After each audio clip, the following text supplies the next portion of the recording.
मामूली घरेलू नाचाकियां, जाती रंजिशें और प्रॉपर्टी के छोटे मोटे डिस्प्यूट्स अल्टीमेटली आपके अजीज अजान रिश्तों को आपके जानी दुश्मन में बदल देते हैं और एक बहुत खौफनाक और भयानक सूरत हाल पैदा हो जाती है। ये मैं क्यों कह रहा हूँ? 5 दिसंबर 2025 को सेशन जज खुशाब ने एक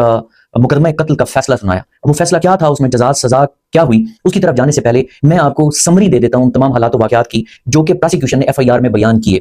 तो एफआईआर की स्टोरी के मुताबिक एक शख्स अपने बेटे के साथ और अपने भतीजों के साथ अपने घर में मौजूद है और बाहर से उसे ललकारा जाता है कि बाहर आओ, आए तुम्हारे साथ निपट लेते हैं। वो जैसे ही बाहर जाता है तो उसका सगा नवासा बाहर मौजूद होता है उस अपने दादा के साथ और एक और बंदे के साथ, और जैसे ही वो इनको देखते हैं तो उसका नवासा स्ट्रेट फायरिंग शुरू कर देता है अपने मामू के ऊपर और उसका मामू वहीं जख्मी होकर गिर जाता है और ये शख्स आगे बढ़ता है अपने बेटे को बचाने के लिए। तो इसका नवासा इसके ऊपर भी सीधी फायरिंग करता है और इसको बुलेट हिट करती है इसके सीने में और एग्जिट लेती है बैक से। एनीवेज इमीडिएटली इनको इसके भतीजे वगैरह और बाकी लोग नियरेस्ट जो फैसिलिटी है आरएचसी रूरल हेल्थ सेंटर वहां पे लेकर के जाते हैं, वहां से इनको रेफर किया जाता है डीएचक्यू और ऑब्वियसली मुकदमा दर्ज होता है, तफ्तीश स्टार्ट हो जाती है और बाप बेटा चूंकि दोनों की हालत खराब होती है लेकिन बेटे को चूंकि ज्यादा फायर लगे हैं, उसकी बहुत क्रिटिकल कंडीशन थी, उसको रेफर कर दिया गया फर्दर लाहौर और 2 माह वो मौत हयात की कशमकश में रहने के बाद वफात पा गया। चूंकि initially FIR under section 324 Pakistan penal code दर्ज हुई थी, सब्सिक्वेंटली उसकी डेथ के बाद 302 ताजीरात पाकिस्तान भी ऐड कर दिया गया। अब तफ्तीश में चूंकि जब 2 माह वो जेर इलाज था बेटा मरने से पहले, तो पुलिस ने उसका स्टेटमेंट सेक्शन 161 सीआरपीसी भी तहरीर किया था और अल्टीमेटली पुलिस ने उस नवासा साहब को गुनाहगार पाया, उसको गिल्टी चलान किया, उससे रिकवरी की जो कि पिस्टल उसने इस्तेमाल की थी मुबैना तौर पे, और फिर चलान सबमिट होने के बाद शहादत हुई। और आप बिलीव करें कि शहादत के दौरान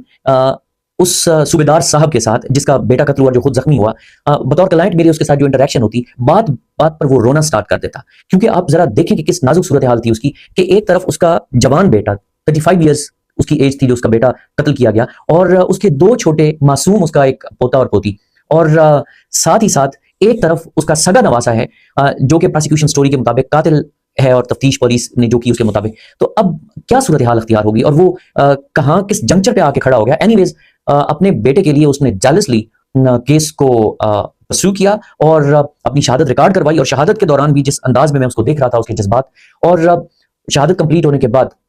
जो जज साहब ने जब फैसला सादिर किया तो उन्होंने सजाए मौत सुनाई, साथ ही साथ 10 लाख रुपया फाइन किया और 1/3 दियत उसमें कि जो कि उस नवासे ने अपने नाना को फायर आर्म इंजरीज काज की थी और वो 337D Pakistan penal code declare हुई थी और 324 में 10 साल सजा सुनाई और 1/3 दियत। अब दियत की आप अमाउंट इस वक्त अंदाजा लगाएं कि मैं आपको अप्रोक्सीमेट एक आइडिया दे रहा हूं, 1,07,00,000 रुपए है और उसमें से अगर 1/3 पे आप जाए तो रफली वो 35+ बनती। एनीवेज अब फैसला सुनाते वक्त जज साहब की ग्राउंड्स उन्होंने क्या ली, तो ग्राउंड नंबर 1 कि एक बाप से आप एक्सपेक्ट नहीं कर सकते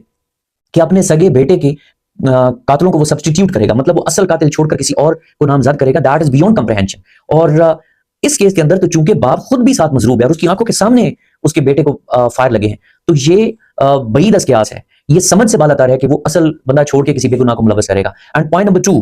कि चूंकि इनकी जो शहादत है वो कॉन्फिडेंस इंस्पायरिंग है, mode and manner of the occurrence या जाए वकुआ से लेकर के जो पुलिस ने स्टेटमेंट रिकॉर्ड किए, ईच एंड एवरीथिंग उनकी शहादत कंसिस्टेंट थी और उसमें किसी किस्म के कोई फ्लॉज या कॉन्ट्रडिक्शंस नहीं थे जिनको सामने रखते हुए ये कहा जा सके कि नहीं इनकी शहादत तो ठीक नहीं। सो उनकी इस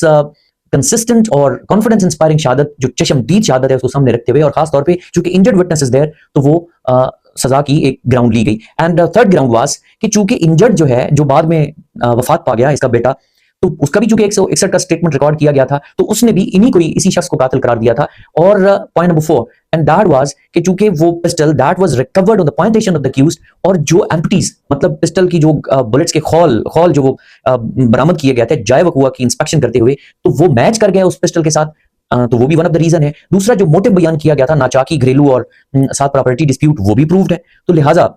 इन तमाम हालात वाकयात को सामने रखकर ये मुकदमा साबित होता है, लिहाजा उसको सजाए मौत सुनाई गई। ये तो एक ड्राई पॉइंट ऑफ लॉ है, लेकिन हमारे समाज की फैब्रिक को सामने रखते हुए आप ये बताइए कि अब वो बूढ़ा शख्स, एक रिटायर्ड सूबेदार, वो अब कहां खड़ा हुआ, और वो जो मकतूल है जिसके मासूम बच्चे हैं, जिनका वालिद का मुतबादिल कोई हो ही नहीं सकता, और जो इस छोटी उम्र में यतीम हो गया, उनकी लाइफ क्या होगी। तो ये और सूरत हाल क्या है कि वो सूबेदार साहब बेटा कत्ल हो गया, कातिल के तौर पर सगे नवासे का नाम आ गया, अब एक तरफ बेटी भी है। तो ये तमाम मामलात हमें ये सिखाते हैं कि हमें अपना टेम्पर लूज नहीं करना चाहिए, और जो इस्लाम हमें हिदायत करता है कि सिला रहमी बहरहाल हमारे दिमाग और हमारे दिल में रहनी चाहिए, कि छोटी मोटी तलखियों को उस नहज पे न लेकर के जाएं कि फिर उसके कंसीक्वेंसेस इतने भयानक हों।